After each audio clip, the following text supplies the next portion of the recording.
এরকম কিছু কাজ আছে, বস্তুবাদিতা, শিরক, বেদাত, হারাম রিজিক, সারাদিন দুনিয়ার ফিকির নিয়ে থাকা, ঠিক আছে, অন্যের ক্ষতি করা, পাপ কন্টিনিউয়াসলি করতে থাকা এবং দিন ছেড়ে দেওয়া, দিনের এলেম ছেড়ে দেওয়া, আল্লাহ পাকের আনুগত্য ছেড়ে দেওয়া, এই কাজগুলো করতে থাকলে মানুষের অন্তর কি হয়? কঠিন হয়ে যায়। এখন সলিউশন কি বলেন? 5 মিনিটে আমি সলিউশন বলছি, কেমন করে আপনি এটাকে নরম করবেন আর পরিশুদ্ধতা অর্জন করবেন এবং ওই পাখির মতো মুক্ত আকাশে উড়বেন। কিভাবে বলবো? 1 নাম্বার, অবশ্যই শিরক ত্যাগ করতে হবে। কি করতে হবে? শিরক ত্যাগ করতে হবে। আল্লাহ পাকের তাওহীদের উপর থাকতে হবে। আল্লাহ পাক তৌফিক দান করুন।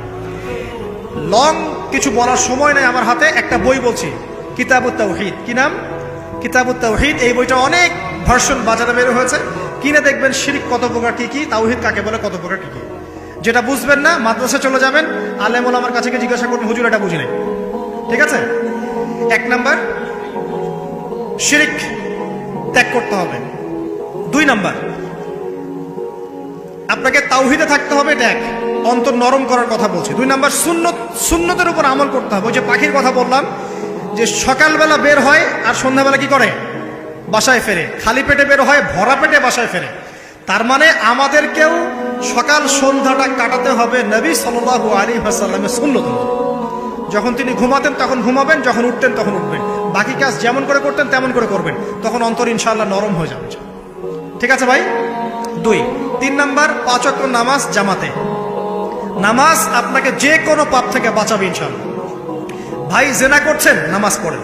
পর্নোগ্রাফি দেখেছেন, তাও তওবা করে নামাজ পড়েন।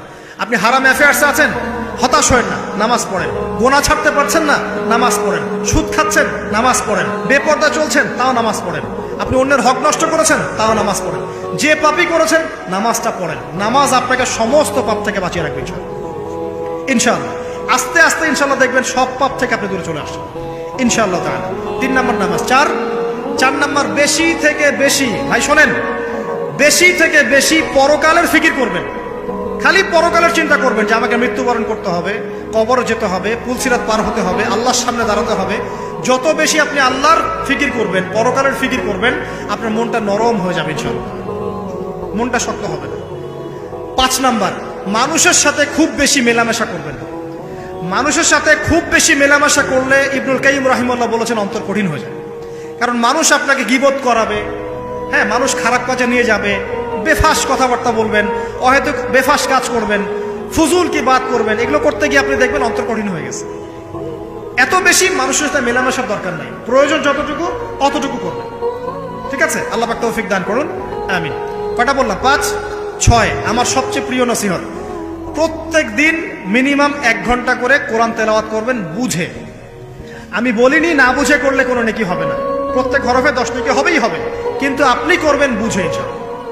যখন বুঝে আপনি প্রত্যেক দিন 1 পারা করে বা 1 ঘন্টা করে কোরআন তেলাওয়াত করবেন, আপনার কলিজা, আপনার কলব নরম হতে বাধ্য এবং আপনার অন্তরে আল্লাহ নূর নেমে আসবে ইনশাআল্লাহ। দেখবেন আপনার কলব থেকে সমস্ত এই যে পঙ্কিলতা, কলুষতা ইনশাআল্লাহ চলে যাবে ইনশাআল্লাহ তাআলা।